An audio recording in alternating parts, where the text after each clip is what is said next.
Hello and welcome to another video. Today we're going to be talking about the more advanced side of Evelynn, where I'm going to be giving you some more general and more specific tips towards leveling up your Evelynn game after you've already figured out the basics of jungle and Evelynn and whatever. So okay, let's start off with the thing that people usually don't realize, which is the specifics of playstyles. So like playing like a mage, when to pick which playstyle and so on. So what does playing like a mage really mean, right? So what would that look like? So let's say that we're playing against something like Alistar and he already used W, right? So if we're playing like this, at this range, then he will never ever reach us, right? So when should this really be used, right? So we want to play like this when we play against junglers, when we play against, when we play in 1v1s against melee champs. We want to use this when we're in like skirmishes and sometimes in team fights, but in team fights it's gonna be like different, right? Because in team fights it's gonna be something like this, and then maybe you're like just like this, you know, trying to get more damage off. But specifically in 1v1s, this is a very important skill, because if you meet the enemy jungler in a 1v1, then something like this will keep them off you if they don't have a dash. It's going to be very hard for them to reach you, but you will still keep dealing damage to them. And if you do a Q, and then you wait for your next Q, and then you go in, you will win against most champs in the game. That's the thing. And if you don't win after like one Q, then you can just do another one, right? So this is a very important concept. And then there we have the other concepts like flanking, playing front to back and whatever, but those are pretty self-explanatory. So the reason that playing front to back is so good is because, like, say that this guy is like the diver on enemy team, right? And our team is like next to us. Like when this guy like shows up here, like if we already put charm on him and he actually decides to go forward, like this will kill pretty much every champ in the game. So that's why playing like that is really efficient, because then we don't really have a risk and our team can't like just die without us doing anything. Because worst case scenario for us is that this guy just doesn't go in, but that's fine. That means that the enemy Camille or something doesn't get to go in, and we can still combo the people who do go in just without W. So after that, I want to talk about ult usage, right? So Evelynn's ult is really important because she has a lot of power from her kit put into her ult and her passive, which means that at the end of the day, we need to use them really well. So there are a few things you have to be really careful of with Evelynn ult. So first of all, if you press E on someone and they dash away, you need to not spam your ult, because if you're spamming it, like the ult will go up here, right? And when the ult goes up like right after this E, if they're like dashing and the E follows, then the ult will actually go off here and you will end up here. And then you will teleport back, but you won't do damage to them here, if you know what I mean. I think I even have a clip of it from yesterday, so I'll include that maybe.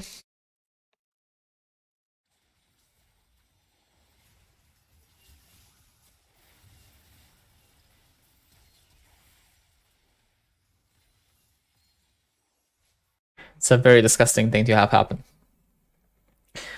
Otherwise, and there was a way to animation cancel your ult, but I don't think it works right now. So you were able to get another Q after the ult, but you can test that yourself if it works. Basically, the idea was that you did like the like combo, right? But you did like normally, so. But then you would get like another Q after the ult went off.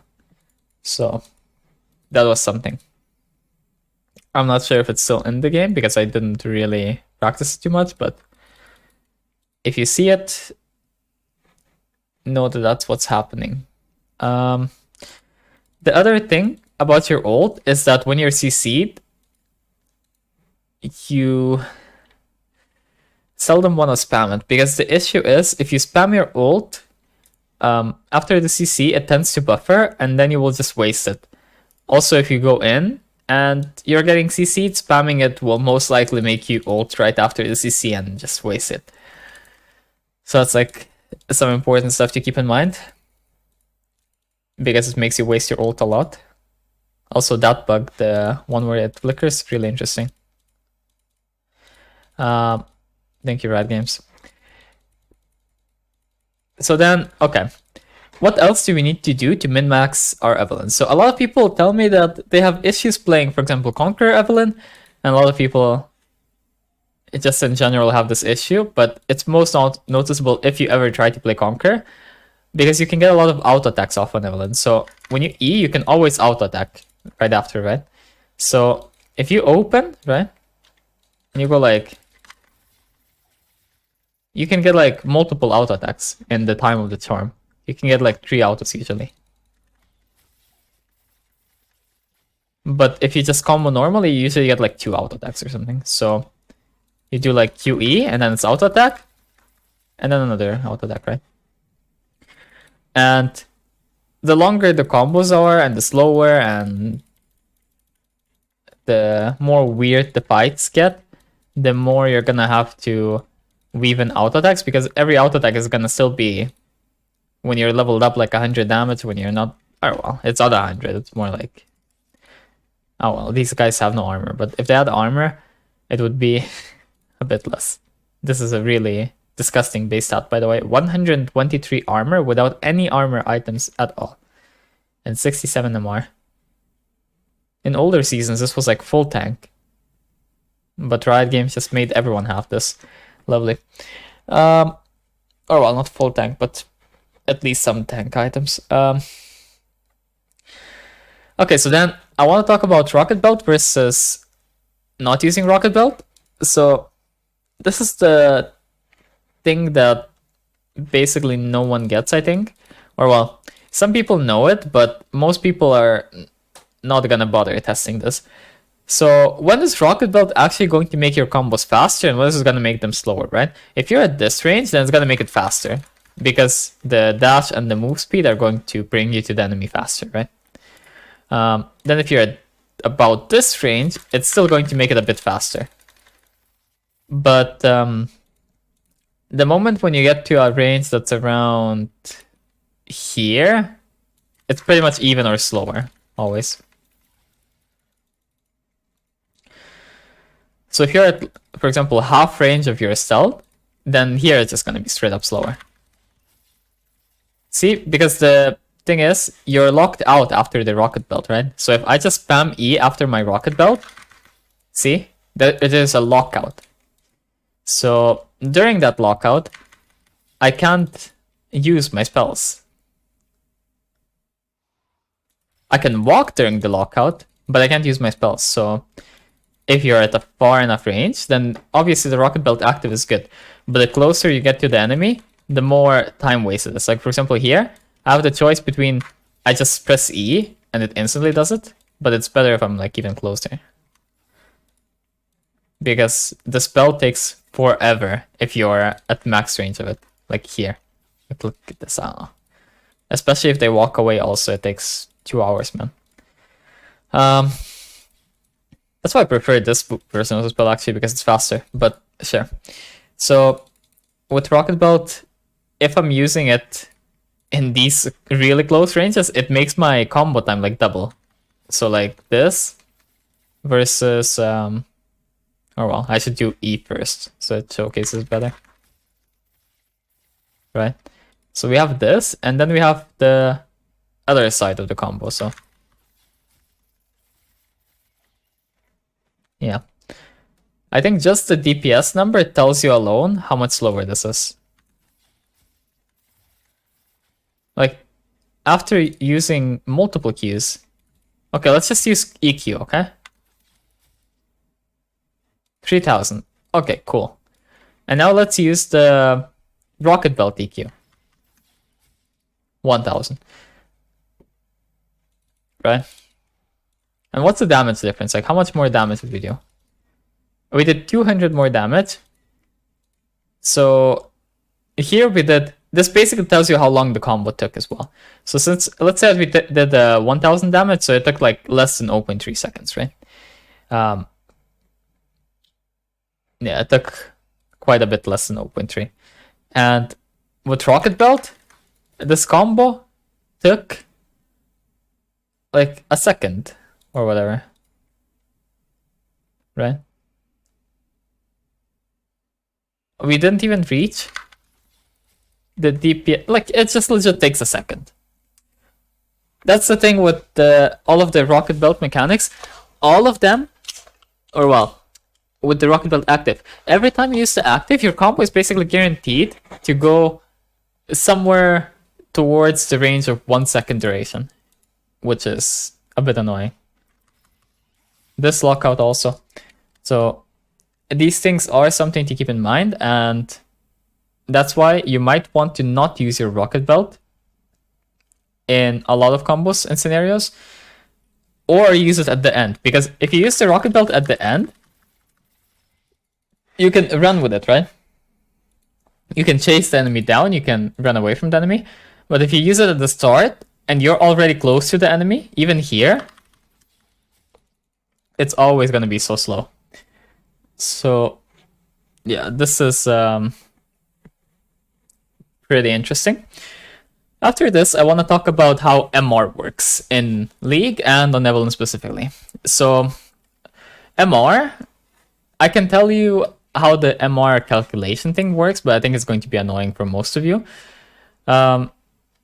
Basically, this thing, it just takes a formula and gives you a reduced magic damage number, but this isn't that useful for visualizing.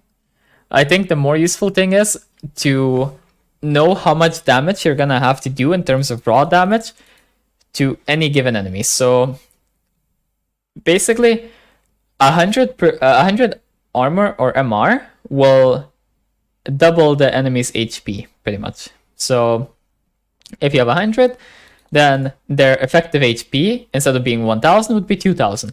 If you have 200, instead of being 1000, it would be 3000, and so on. So your spells will kind of tell you how much you're gonna do. So for example, if the enemy has 200 MR, then with my ult execute, I can execute at 30% as long as they are like, what HP? I don't know. They have to be like 1/3 of this, right?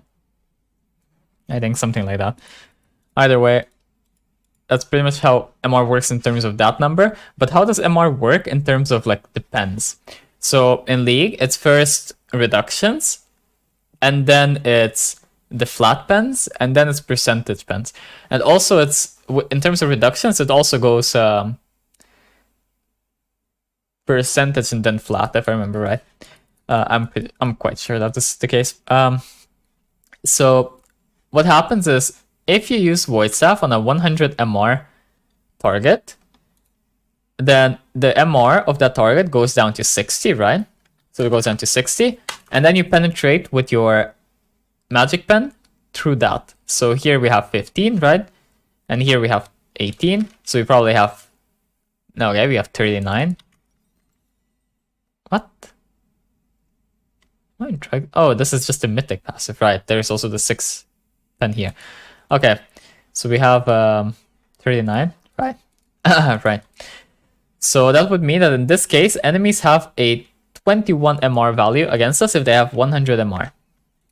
That's basically how that works.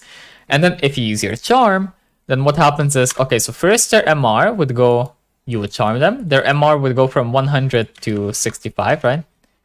So we can just put some MR on them also. But the issue is that it doesn't show the pen, it only shows the reduction. So it goes from 100 to 65, and then your Void Staff will reduce a further amount, so 40% of that, which, oh wait, 55 because I maxed it. Wait, isn't it? Oh yeah, they buffed this, right? Okay, level 1 would go to 65. My bad. I forgot I maxed the fucking spell.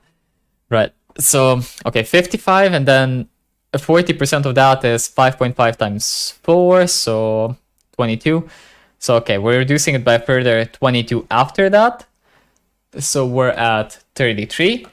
And then our pen, even if we sell one of these items, right? it's 34. So against 100 MR targets with our W maxed and these items, we do true damage. That's the way this works. And this also makes it so that your W has an anti-synergy with Void Staff, because your Void Staff becomes less effective with your W, but Flat Pen becomes more effective both with Void Staff and with your W. But the thing is, you're not always going to get your W off, and that's why a lot of people, or well, most people do build Void Staff on Evelynn anyway. And the anti-synergy isn't so bad, but it's just there. Okay, so next up I want to talk about the approach to fixing your clear in the last stages. So let's reset the game if I can find it. Okay. And let's take this and let's fast forward a bit.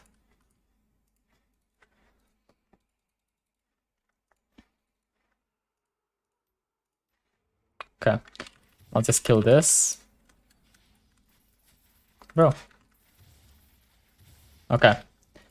And then we go to this camp, and you're gonna see that this camp gives me like 3 E's, so that was 1.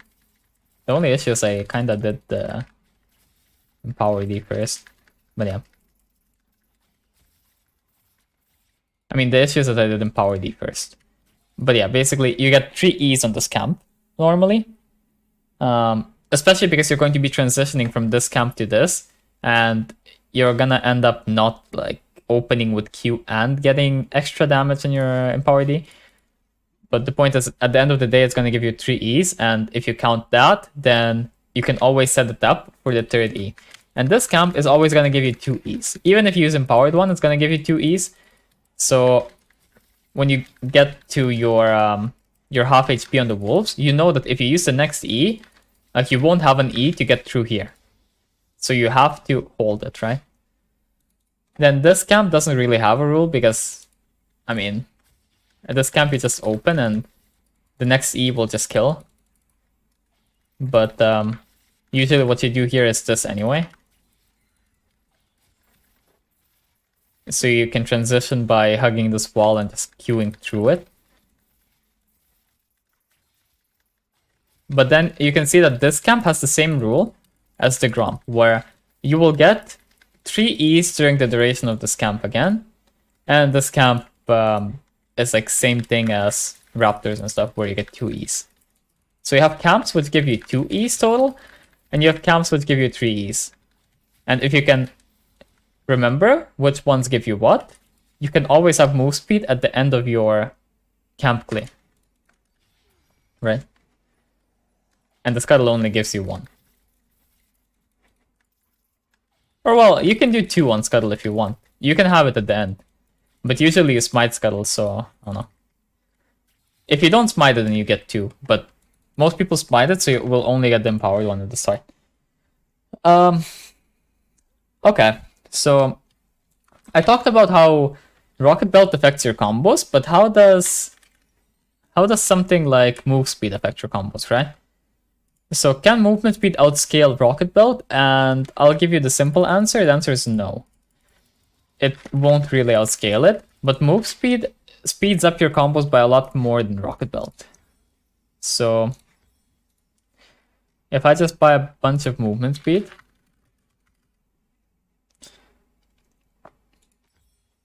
bruh, it just closes, man. What a scam. What a scam. What is a scam? They're like giving me items that give move speed on hit. I can scam artists, man. And this, okay, let's go with that. Okay, so obviously all the combos that are at these ranges are going to be heavily affected by movement speed. And at some point, if you did buy some completely troll build like this, then yeah, I mean, you would get to match the combo speed of Rocket Belt, but it's nothing to really write home about. Like at max range, Rocket Belt will still usually be a bit better, So actually, I think with this much movement speed, if you have like 500, then I think actually you beat Rocket Belt.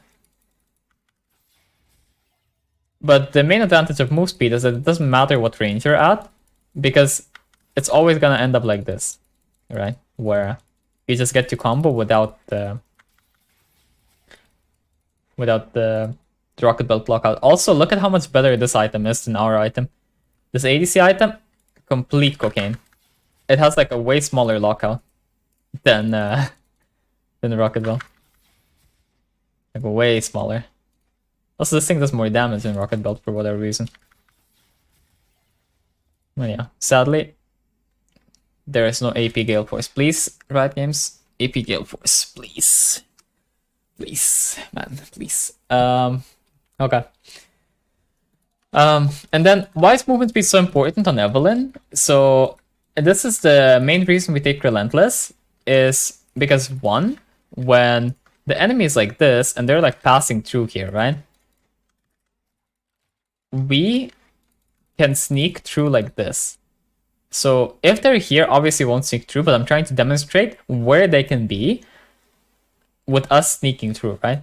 Because like this, we will get through if this tower isn't up, obviously. We're assuming this tower is not up, because if this tower is up, then we can't go anywhere anyway. But even if this tower is up, then we can hide here. And if the enemy is here, completely clueless. But it's much easier to get through these small gaps where you only have a little bit of time to make sure that you get through if you have more movement speed than if you have less, obviously. Also, good movement is really important on Evelynn, and movement speed just makes it so you can do even more with it. So you can just stand and be in spots like these. You can be like this close to the enemy pretty much, right? So if you keep clicking and you keep matching their clicks and whatever, I mean, this guy's fucking standing still because it's target dummy. But you see, sometimes I can get into range, but if I do it well, then I'll be like here, right? And you can see I can get into range and out of range. And I can also just do this a bit outside of his range, right? So you can do it like here, for example. What the fuck is that bug, man? Wait. What is that? Why do I keep... Bro, why am I getting the... You see, this is another disgusting bug on Evelynn, by the way. Look. Another disgusting bug. I hate this. It shows you that you were seen, even though you shouldn't have been. Because I was never in the range. Bruh. What is that?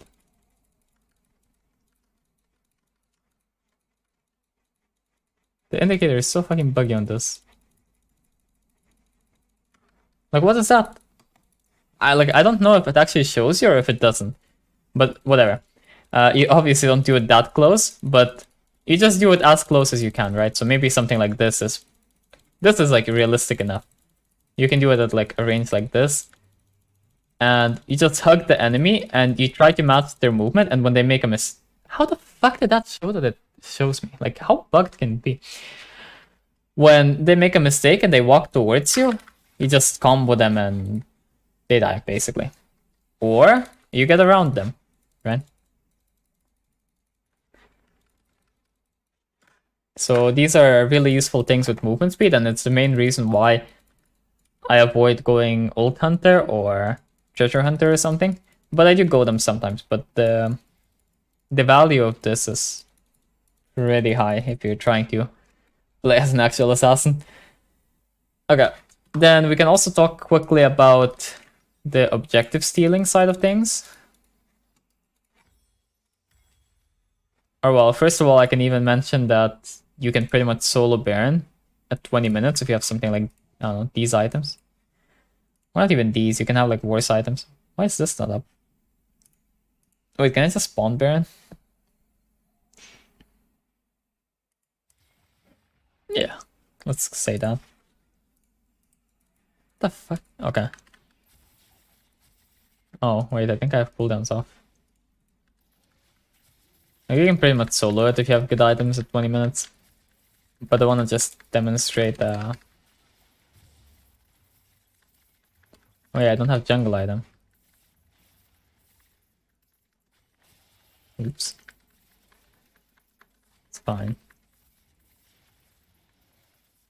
I think this Baron scale or something, whatever. I mean, I don't know, you can solo it at 20 minutes, but I don't think this is 20-minute Baron stats, it has 12k HP. CBA, now I have to spawn a target dummy to tank for it. Wait, what?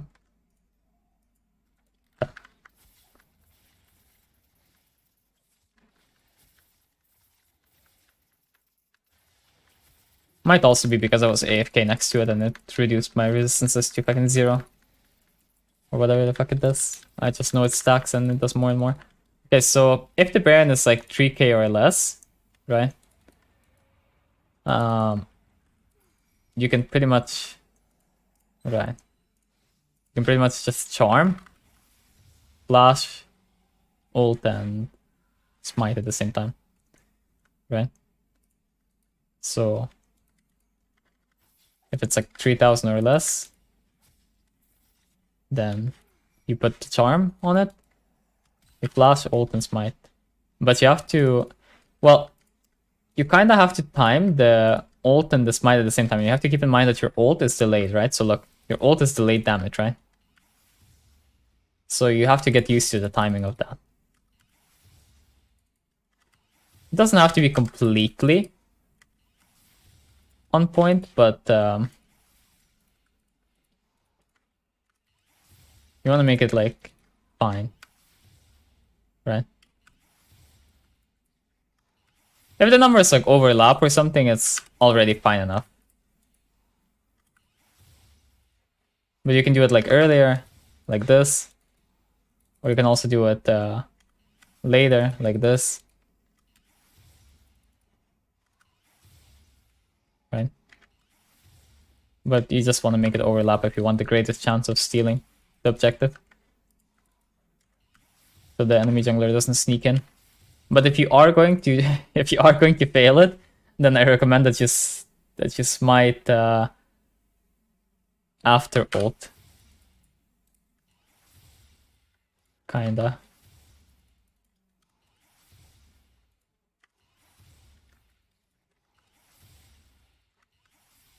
Or I guess it doesn't really matter which way you fail it. I guess it's like same thing kinda. But yeah, this is just what you want to see. Both numbers at the same time, and that's it. Okay, so lastly, I will talk about some interesting stealth ideas. So for example, with bushes like these, you can oftentimes play right before the bush, something like this or whatever.